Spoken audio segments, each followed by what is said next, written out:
ത്രിയേക ദൈവത്തിൻ്റെ തിരുനാമത്തിന് മഹത്വമുണ്ടായിരിക്കട്ടെ. ഭാഗ്യവചനധാര ശ്രവിക്കുന്ന എല്ലാവർക്കും കർത്താവായ യേശുക്രിസ്തുവിൻ്റെ ധന്യനാമത്തിൽ സ്നേഹവന്ദനം.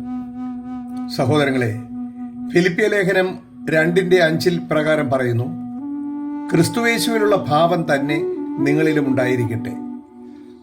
ക്രിസ്തുയേശുവിലുള്ള ചില ഭാവങ്ങളെക്കുറിച്ച് നമുക്കൊന്ന് നോക്കാം. കരുണ.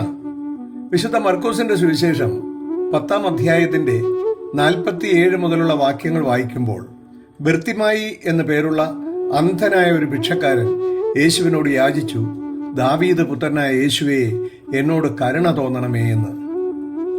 അവന്റെ കരച്ചിൽ കേട്ട് കരുണയുള്ള കർത്താവ് അവനോട് ചോദിച്ചു, ഞാൻ നിനക്ക് എന്ത് ചെയ്തു തരണമെന്നാണ് നീ ഇച്ഛിക്കുന്നത്? അവൻ പറഞ്ഞു, എനിക്ക് കാഴ്ച പ്രാപിക്കണം. യേശു പറഞ്ഞു, നിന്റെ വിശ്വാസം നിന്നെ രക്ഷിച്ചിരിക്കുന്നു. തൽക്ഷണം അവന് കാഴ്ച പ്രാപിച്ചു. അവനും യേശുവിനെ അനുഗമിച്ചു.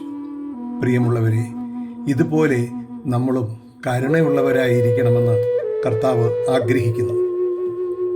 2. മനസ്സലിവ്. യേശുവിൻ്റെ മനസ്സലിവിനെ കുറിച്ച് മത്തായിയുടെ സുവിശേഷം 15-ാം അധ്യായം 32-ാമത്തെ വാക്യത്തിൽ ഇപ്രകാരം പറയുന്നു, എന്നാൽ യേശു തൻ്റെ ശിഷ്യന്മാരെ അടുക്ക വിളിച്ചു, ഈ പുരുഷാരം ഇപ്പോൾ 3 നാളായി എന്നോടുകൂടെ പാർക്കുന്നു. അവർക്ക് ഭക്ഷിപ്പാൻ ഒന്നുമില്ലായക കൊണ്ട് അവരെക്കുറിച്ച് എനിക്ക് മനസ്സലിവ് തോന്നുന്നു. അവരെ പട്ടിണിയായി വിട്ടയപ്പാൻ മനസ്സുമില്ല.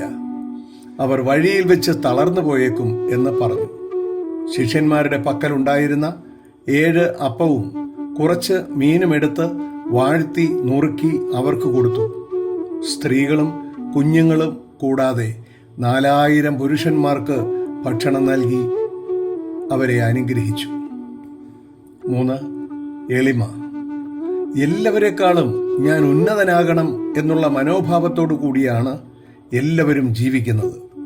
വിദ്യാഭ്യാസ കാര്യത്തിലും ജോലിയുടെ കാര്യത്തിലും സമ്പത്തിൻ്റെ കാര്യത്തിലും ഏത് കാര്യത്തിലും എല്ലാവരെക്കാളും ഞാൻ ഉന്നത നിലവാരം പുലർത്തുന്ന വ്യക്തിയായിരിക്കണം എന്നും ഞാൻ പറയുന്നത് പോലെ എല്ലാവരും അനുസരിക്കണമെന്നുമുള്ള മനോഭാവമാണ് എല്ലാവർക്കും.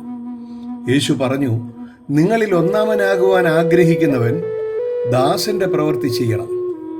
യേശു പറയുക മാത്രമല്ല, പറഞ്ഞ കാര്യങ്ങളെല്ലാം തൻ്റെ ജീവിതത്തിൽ പ്രാവർത്തികമാക്കുവാനും യേശുവിന് സാധിച്ചിട്ടുണ്ട്.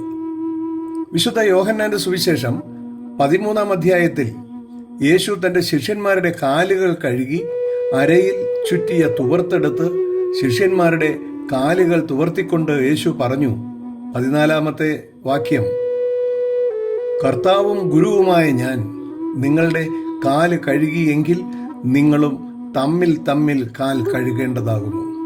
പ്രിയമുള്ളവരെ, യേശുക്രിസ്തുവിൻ്റെ ഈ ഭാവം തന്നെ നമ്മളിൽ എല്ലാവരിലും ഉണ്ടായിരിക്കണമെന്ന് പൗലോസ്ലീഹ ബോധ്യപ്പെടുത്തുന്നു. 4-മതായി യേശു നമ്മളോട് പറയുന്നു, മത്തായിയുടെ സുവിശേഷം 11:29, ഞാൻ സൗമ്യതയും താഴ്മയും ഉള്ളവനാകയാൽ എന്നോട് പഠിപ്പീൻ, എന്നാൽ നിങ്ങളുടെ ആത്മാക്കൾക്ക് ആശ്വാസമുണ്ടാകും.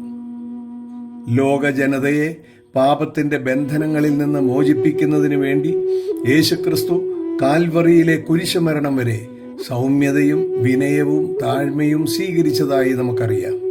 ഇതുപോലെ യേശുക്രിസ്തുവിലുള്ള എല്ലാ ഭാവവും ദൈവിക സ്നേഹവും ദയയും ക്ഷമയും സഹനവും നന്മയും അലിവും കനിവും തുടങ്ങി എല്ലാ നല്ല ഗുണങ്ങളും പൗലോസ്ലീഹ പറയുന്നത് പോലെ നമ്മൾ എല്ലാവരിലും ഉണ്ടായിരിക്കുവാൻ ദൈവം നമ്മളെ എല്ലാവരെയും അനുഗ്രഹിക്കട്ടെ എന്ന് പ്രാർത്ഥിക്കുന്നു.